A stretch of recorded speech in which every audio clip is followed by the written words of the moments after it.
Today, we're going to look at computers and ways to navigate them, mostly Apple today, with John Chen. He comes by every month. I want to start, though, by welcoming you to something to talk about and letting you know that the program, which is Monday, Wednesday, and Friday at the Senior Center, is made possible in part by the folks at Fieldstone Memory Care and Assisted Living and Independent Living. They call themselves Fieldstone Communities of Bainbridge Island.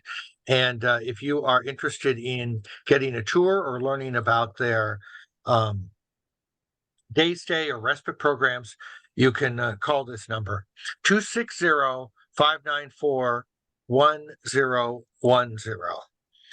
And I would also like to mention that we are meeting on the ancestral homelands of the Puget Sound Coast Salish people, specifically our neighbors, the Suquamish tribe. And we honor them and are grateful for their hospitality and their husbandry of the Salish Sea and surrounding lands since time immemorial. John, thank you, as usual, for putting together a program to help us better understand the confusing world of technology. Okay. Thanks, Reed. This month, I decided to focus on a number of tools and tips that is available on the Apple devices. And I don't want to say hidden features, because Apple really doesn't hide things from us. Because there are so many different features and options, the software has to store those features someplace. So I just call them maybe not easy to find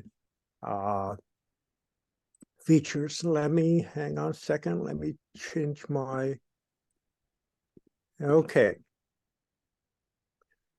And as you know, I work with a number of members, Senior Center members, on Monday afternoon.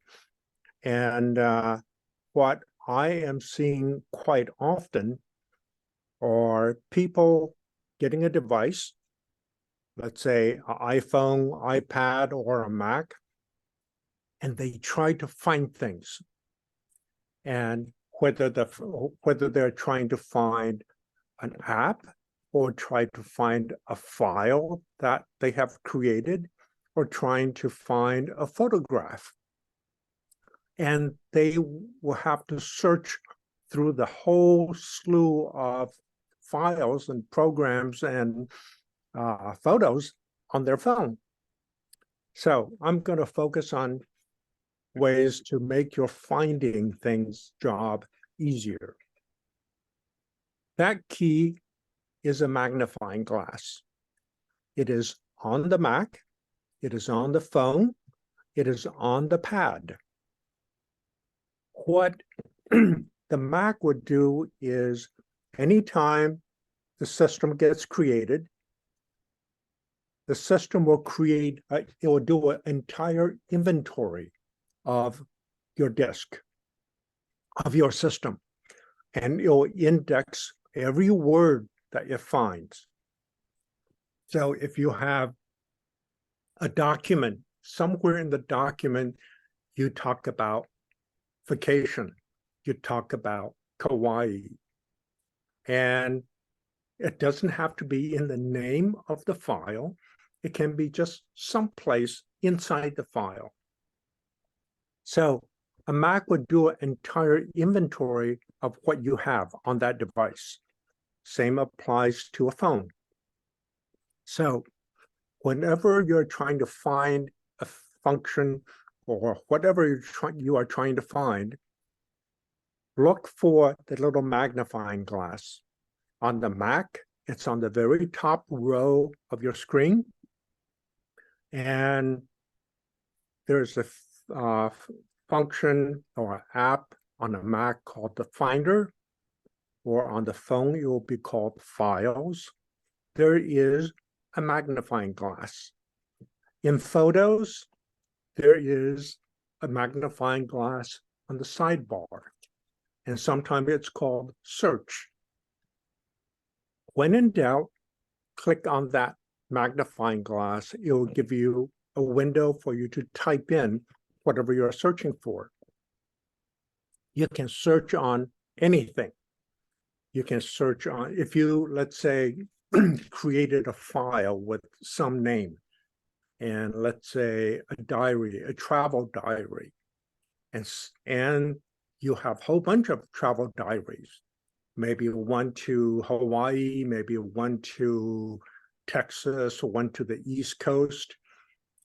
And if you want to find the one to Hawaii and it's a vacation, in that search field, type in vacation, type in Kauai. It will go through your entire system and look for those words. By the way, if you had taken a picture and of a, let's say, a travel poster on the wall someplace, and in that picture is the word vacation, your Apple device will find that also. Okay, and it will actually find whatever you're looking for. It will do the best job it can. Let's say you're in photos and you say, find dog. Now, most people, somewhere in their photo library is a picture of a dog. You didn't name it a dog. It's just there. And the Apple software will go through your entire photo library and look for every picture that has a dog in it. And it is amazing how many pictures you have that has a dog or a cat or a beach. So as you're creating these photographs, you don't have to do anything overt to give it a name of cat or dog, a beach, or whatever. And right before this session, I just tested again myself. And I said, okay, look for a picture with a pineapple in it. And lo and behold, I have a picture with a pineapple in it. So that will make your finding things a heck of a lot easier. And if you're uncertain about the syntax, just give it a try, and you'll be amazed with what you can find. There are ways to make finding things a lot even easier. I've seen people with, let's say, a Mac or iPhone, and they, on the phone, they have pages and pages of icons of applications. And they may have to scroll 2, 3, 4, 5, 6 times to find the application they're looking for. So, and on a Mac, I've often seen a desktop and a Mac desktop that is just filled with file icons.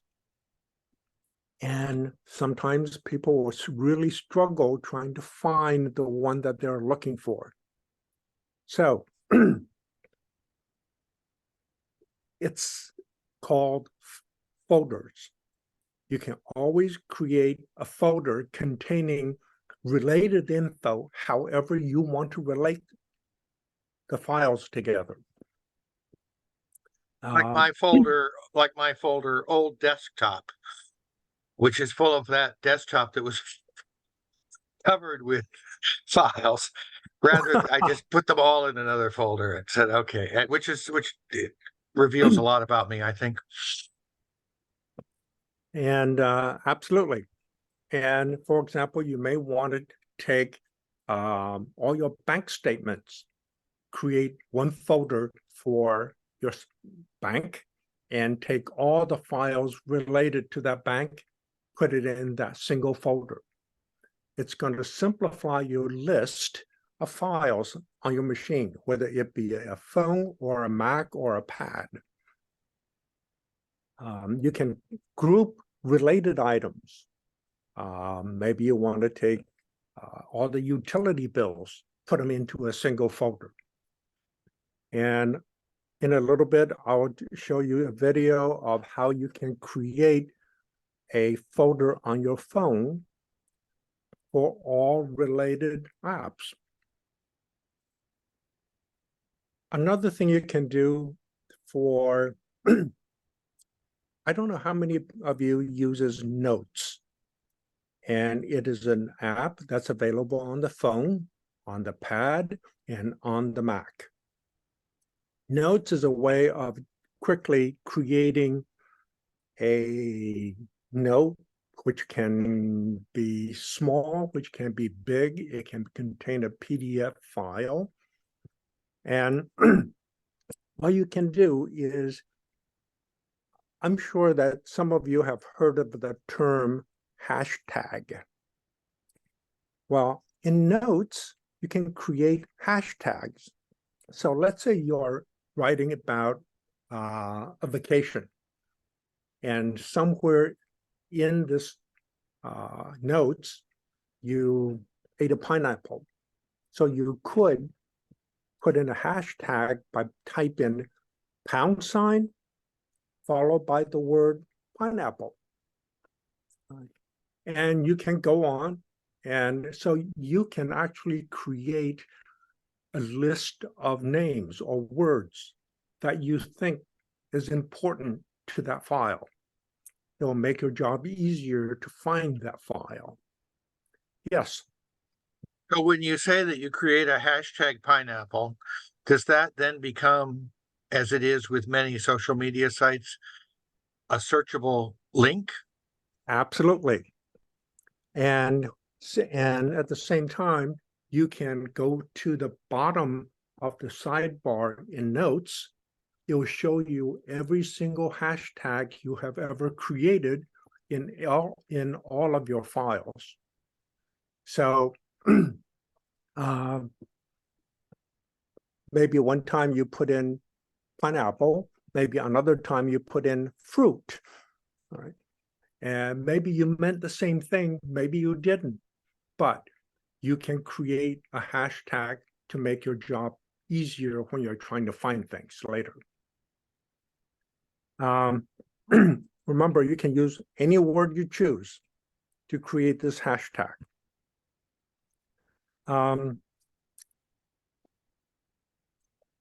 Let's see. I am going to show you a video.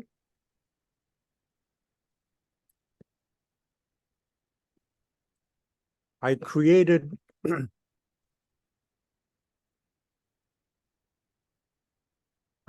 this video last night. I didn't have a lot of time to clean it up, so you have to bear with me. And I also didn't say the verbiage to go along with the video, so I'm going to say it as the video is playing. So let me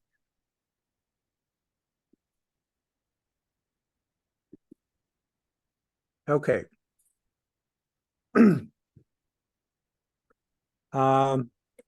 Here I have a page containing 3 items.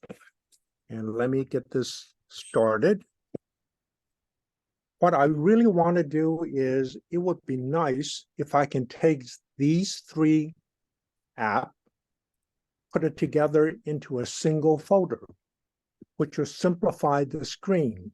Now, the screen right now only contains 3 items, so it looks fairly clean.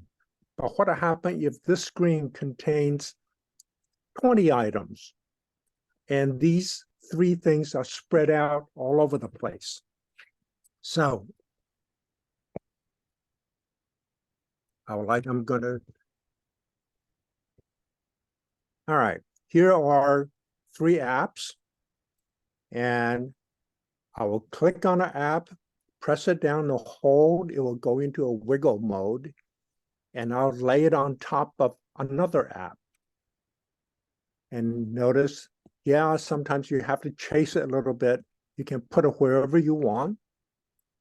And so now this is the folder. I don't like the word education, so I can rename it to plants. And when I'm done, I can click on this done icon and it will stop wiggling. Did everybody get a chance to see that short video? Yes, that was Yeah. great. Thank you. Yeah, I could see how, and it was interesting to me that the iPhone tried to come up with its best guess about what was the defining characteristic of those things. So that education was automatically offered by Apple. And you Yes. said, no, I'm talking about plants. Yep. And what I would do on my phone is I would take all the financial related applications, like for the bank, for this bank, for that bank, for another bank, or getting a credit report. To me, that's also financial. Maybe insurance company apps. I'll group them all together into a single folder. So now, instead of having pages and pages of the screen to go through, I can simplify it to 2-3 screens. Okay.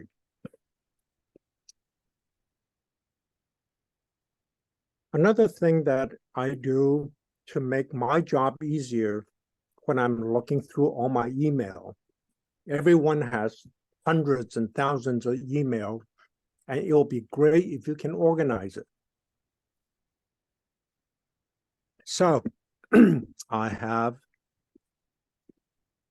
another example here, and it's not in motion right now, but I'll go through it. You'll notice that I created something called a smart mailbox. Smart mailbox is something that I can use in the Apple Mail, and I'm sure all the other mail system will also have something similar to it.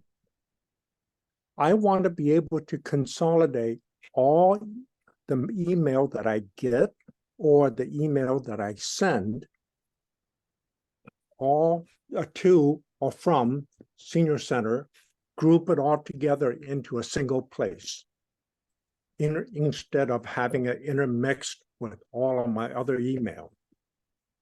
On this example, you can see that here is an email with me and Colleen and me and Reed and Mary, Tressa.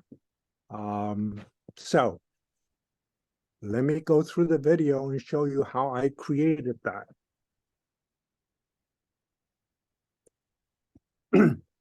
Okay. This contains all the email related to Senior Center.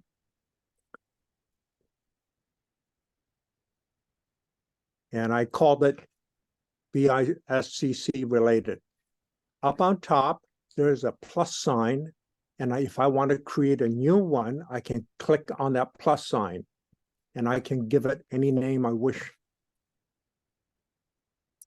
All right. I can click the plus sign, and because I have already created it, I'll show you what that smart mailbox look like. You can say edit a smart mailbox. So now any email that I get, oh, by the way, on top, I can give it a name, and I can say, compare all the email below to any of the following. Or I can click on all, which says it has to satisfy all the requirements below. But I'm using any. So if I get any email, if the from field contains the name Mary Gibbs, or from contains Reed, or anywhere in the subject line, it contains the word BISC, or any recipient. Now, that means if I send out an email and I'm sending it to any of those three people as a recipient, that will show up. If the subject line contains the word Tech Talk or from field containing BI Senior Center, or somewhere, anywhere in the message contains the words receptionist at biseniorcenter.org, or anywhere else containing BI Senior Center. I don't want to include message from the trash, and I want to include message from the sent folder. So this is what I get as a result. Yes, I can look at my inbox, but inbox will contain everything. But this one smart mailbox called BISCC related will contain all the criteria that I've specified earlier. Did everybody get a chance to see that and follow I'm just along? curious, how did you start when you to create the smart mailbox? How did you start that? I started it by on the sidebar, right? Oh, okay. At the top, there's a word smart mailbox, and to the right, there's a plus sign. Oh, okay. Okay. Look for the plus It then. looked to me like the plus sign shows up when you hover over it. Okay. Yes.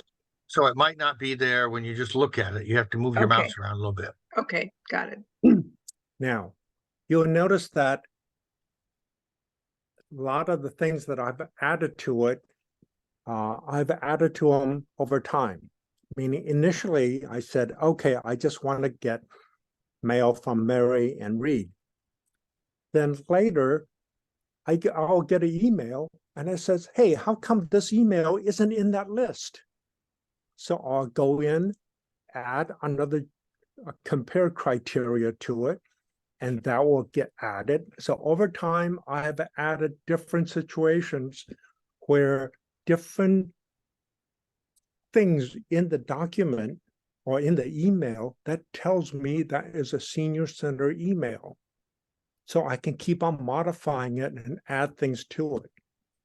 You'll also see that here I have all the Xfinity related stuff, because for a while I was sending a lot of communication to Xfinity because I had some issues, and I didn't want Xfinity email to get lost in my whole slew of other stuff. So that is an easy way for you to organize your mail. Now, you don't really have to do anything other than creating that smart mailbox. For most people, they have hundreds and thousands of email all inside of their inbox. Right. And so, yes, Reed. So I'm wondering, when you create a smart mailbox, does it move it, or does it just show up in both the list here and the inbox? The latter. It doesn't move anything. You can have everything inside of your inbox, and the smart mailbox says, I'm just going to show it to you, and these are the only ones I'm going to show it to you. Right? So your inbox is untouched. It just only shows you what you're looking for. Now, as I've said before, you have to periodically review that list to make sure you can add other email that your smart mailbox may have missed. Maybe another person from the senior center sends me an email and it may not get included in that list. Or if another person sends me an email and the subject line doesn't have BISC in it, so it may not get included. So once you're, let's say on this Xfinity voicemail thing, oh, no, my bad. This Xfinity, because we have Xfinity, sometimes I'll get a voicemail And so I can click on Xfinity voicemail and I'll see all the voicemail that was other people, the callers have recorded in it. And it will show me all the voicemail I have received on my home phone. Yes, I still have a landline. So this is one way without having to do any work, just create a smart mailbox. It's fake mailbox. You are not moving anything into it. You're just having your Apple mail software only list the ones that you're interested in. Okay. John, it's really funny because I didn't know about this smart mailbox, and I was at Bank of America and she said, you have $795 credits from restaurants where you've eaten. And I said, how do you know that? And she right away, this is what she did. She created a smart box, she put in a certain word, and all of a sudden, all of these restaurants popped up and told her that I had $795 in restaurant charges. Yes. Had no idea what she was doing. I thought it was magic. And you also have to realize that this is something that you can, if you're looking for something, you can create a smart mailbox for 10 minutes. Use it, then get rid of it. That is one way of going through your inbox. Now, the downside of it is if you rely totally on your smart mailbox, you're going to have things that's left in your inbox that you have totally missed. Yeah. So you shouldn't totally rely on it. You should still go back into your all inbox and just to see what other email you may have. Well, she did a good job at the bank, and I just thought she was working magic. Now you can create your own. You can, yeah. you can create the same smart mailbox for restaurants. That's right. Okay. All right. Some other features that's new or that Apple has come out with during the past year, and some of them are brand spanking new as of maybe about a week ago. Messages. Do you ever type up a message, send it to someone, and you're right after you send it, you say, "Oh darn, I misspelled a word," or I send it, and then I said, "Hey, I sent it to the wrong person. I need to delete it." If you're in the most recent, in fact, if you have an iPhone XS or more recent, and your software is up to date, this feature is available for you. Right after you send it, if you notice something, you want to update it, you want to change the wording, select that message that you have just sent using using two fingers, click on that message. It'll give you, why is it showing me bubbles? Are you seeing the bubbles? Yeah, it's doing it when you put up two fingers. Yeah. That's something new. Okay. Nope, I'm not going to use two fingers. Doesn't work for you, Reed. Doesn't like you. Now, you have to be on the most current operating system, which is something that came out about a week ago. All right. Back to what I was saying. You tap the message with two fingers, and it'll give you a menu, and one of which says delete, another one says edit. So you can re-edit the message that you have just sent and update it, change the wording, correct your misspelling, send, then you can, there's a check mark next to it, and you can send it back out again. What the recipient person is going to see is your new message. Underneath of it will say edited, meaning you changed it. All right. So, can the other person see the original message? Yes.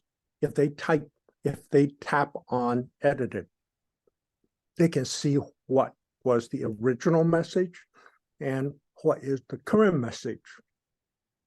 But at least you will have the correct email sent out. Even if you delete it, they can see it? I am not 100% sure. I need to test that out with my wife to see if she can see it. Yes, Reed. And I'm wondering, does this apply to, this must apply to Apple Mail. So like if you're using Google or Outlook instead of Apple Mail, it might not work. Okay. What I just talked about on sending a message out, that is using iMessage, text messaging. Oh, text messaging. Got it. Okay, thank you. Now, for Apple Mail, there is a new feature that I have not yet tested out, which is I can delay sending that message, or I can delete that message, but I only have so many seconds to do that. And I have not had a chance to play with that.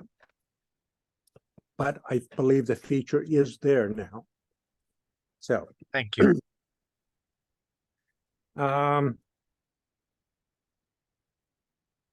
Okay, let's go to how often have you taken a picture of something, and let's say you got a picture of your grandkids, and the kid is sitting in front of a whole room full of stuff. And wouldn't it be nice if you can actually pick out the picture of the baby and use it someplace else? All right. So in this example, and this again is available for, it's been available for quite a while. I have a picture of a flower, and I also have some background and carpet and shadows, and this is a cover that we cover up furniture so the sun doesn't keep blasting on it. So it will be great if I can extract just that picture. What I would do is do it on the phone, bring up the picture, I'll put a finger on that picture, and you will see a glow. And then there will be a pop-up, and it says copy or share or some other options. I can say copy. And now I can go into a text messaging and say, I can paste it into a text message and send that flower to somebody else. Send only the flower, but not anything else. Okay. I also changed a little bit the way I created this video.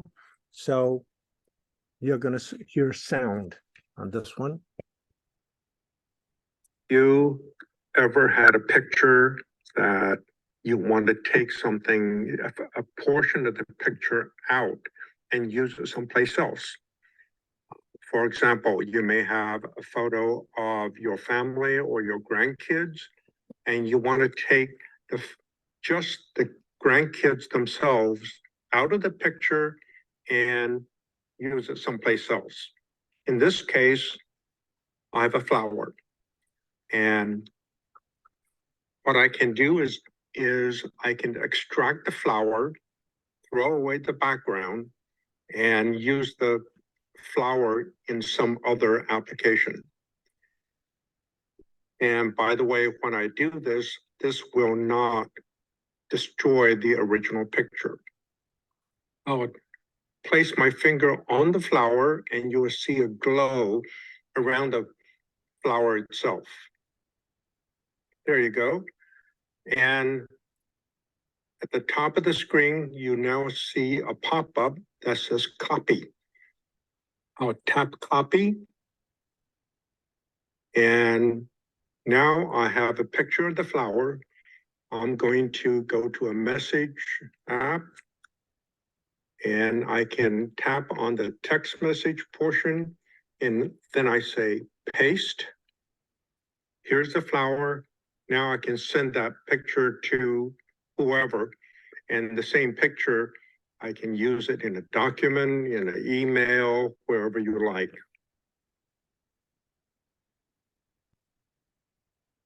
Okay. Very cool.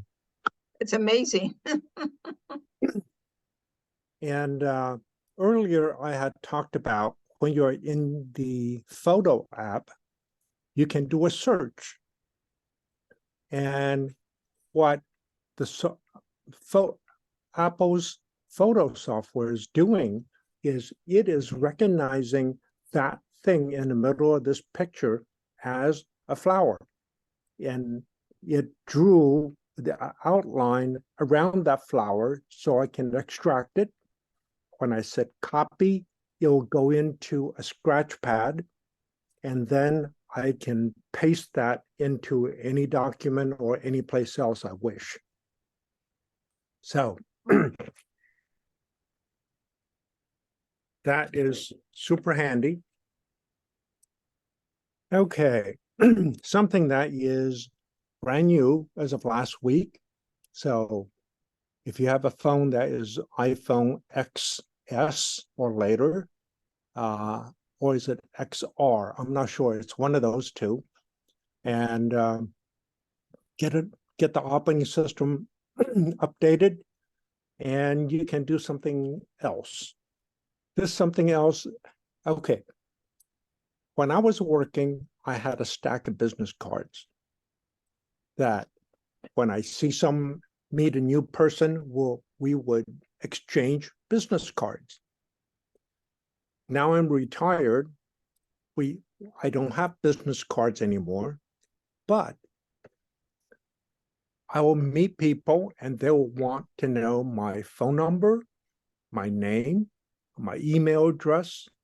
And so we exchange that kind of info. All right. So sometimes I'll scribble it on a piece of paper and we'll exchange that kind of info. Well, for this version of the phone software, there's something called name drop and something called contact poster. It is essentially a business card or a calling card of some kind. You go into your contact and create something called contact poster, which can contain a picture of your face or some picture that's representative of your face. It can be a cartoon character, or it can be a logo of your company or logo of the senior center. And you can put in your name, your phone number, email address, and when you call someone, that picture is going to show up on the other person's phone. So the other person will get to see who's calling. And name drop is if you have an iPhone and you can actually take your iPhone, tap the top of the other person's iPhone, and you tap it. And when you do that, your contact information gets sent to that phone. So it makes it really easy to exchange business cards or exchange contact info. You can just tap other person's phone. So other can you go through that one more time? Okay, So you open up the contact. yeah. You open up the contact and you create something called the contact poster. And in it, it will let you pick certain things for you to add to that contact poster. That will be you. All right. So now you can take that contact poster, and there's a feature on the phone in almost any brand that's called NFC, near field communication. That is what you use when you want to pay your grocery bill when you're at the grocery store. You take your phone, you tap that little machine, and it will take your credit card and apply it. Well, Name Drop is also using that same NFC feature. So you are tapping someone else's phone, and your contact info gets sent to the other phone. Wow. And now there are some restrictions. You have to have certain features on, like you want to be able to accept contact from other people, and the other person also has to have it on. That's a So- good safeguard, because I can just see you bumping into somebody and all your information going into their phone. Well, just remember that it's not all the information, just that contact Just what card. you put in. You may not want them to have your phone number. And two, NFC is not something that can transmit for any distance. Oh. That's why when you are paying with your phone, you have to pretty Yeah. much physically tap that little device. All right. So with Name Drop, it's the same way. You physically have to, just to think of it as you have to tap the other person's phone and have the other person be able to receive it. Okay. The last thing I want to talk about is passwords. And this applies to whether it's an Apple device or Windows. Usually when you open up the lid to a Mac, or when you first pick up your phone, it's going to ask you for a code. Now, granted, sometimes Apple uses the word password. It really confuses people. But when you wake up a device like a phone, you type in your 6-digit code. I call it a wake passcode, or just to be able to access the device. Then there is password, which allows you access to a website. So I try to differentiate between the word passcode and password. And many people, when they see on the screen a pop-up on their screen that has the words password in it, a lot of times they don't read that message carefully to see who or what piece of software is asking for that password. So they go to a little book or a little sticky pad, and they will say, try this password, try that password. They will try 4 or 5 times and they cannot get through. So anyway, a lot of people write it down on in a little book. When you're writing down a password, be really precise. Don't use cursive. always print every characters. Now, I'm giving some examples here. The first three, what do you think are the characters under those three? Oh, That's, which one is the O? it looks to me like the first one is, maybe it's the second one. One's round and one's oblong. Yeah. Okay. How about this? That The you first can two, tell- the first two are number one, then they're L. Okay. Just remember these. They look very, very similar. Also, that is a small s. That's a big S. This is a numeric 5, and this is a dollar sign. A lot of people will get those right, the letter S or number 5, very closely together.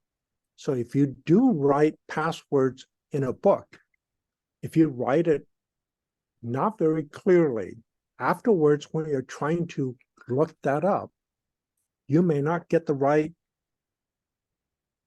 character. Also, the letter Z and the number 2, depending on how fast you actually write those two characters, they may end up looking alike. Okay. So on my next foil, I'll show you what's what. I'll go over it now. The first one here is actually a 0. This one is a big letter O, capital O. This is a small letter O. That is a 1. That is the small I, the letter I, small. This is a big letter I, capital I. This is a small letter L. That is obviously a capital L. So rest of these are fairly easy to identify. So when you're writing a password in a book, you should always remember to write down which website, what is that password for? And don't use simple passwords like 1, 2, 3, 4, 5, 6, 7, 8, or the word password. And always create some random words. Now, the longer the better. And if you're going to 12 to 15 letters, you're not going to remember it. I'm not going to remember it. So I highly recommend that you take a look at Apple's keychain, which will automatically remember all of your passwords, what that password goes with. It's free. It's already on your device. It's pre-installed. It comes with the system. Okay, let's take a look at this.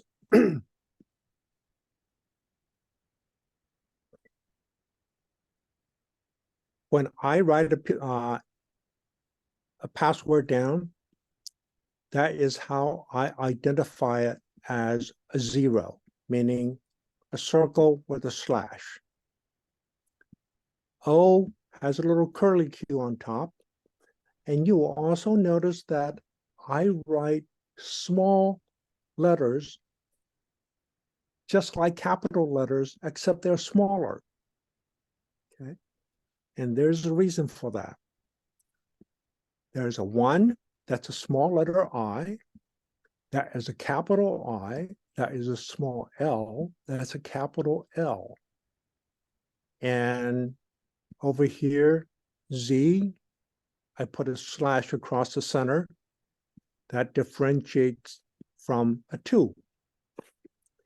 The reason I use capital letters, but I make real capital letters big and small letters small, that is very easy for me to read a password to say, this is really a capital letter, this is a small letter, versus resorting to this kind of situation where you can't really tell what's capital and what's not.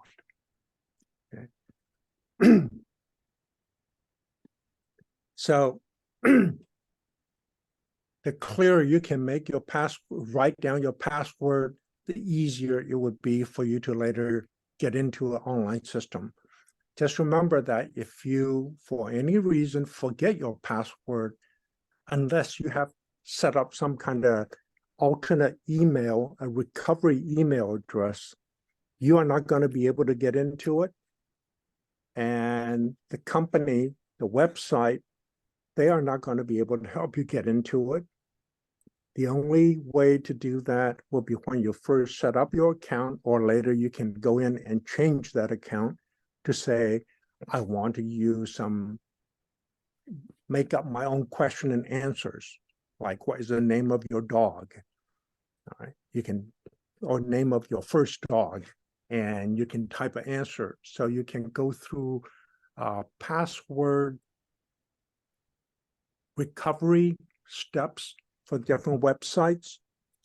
And for me, if the question is like, what is your first car? I would type in dog.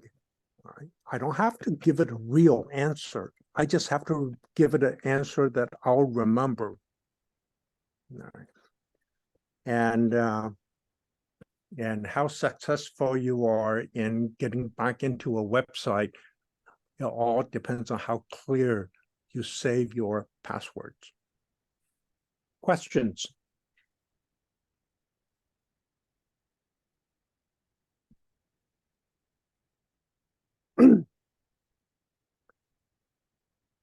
All right. Anyone have any comments or? John, I have one question. Okay.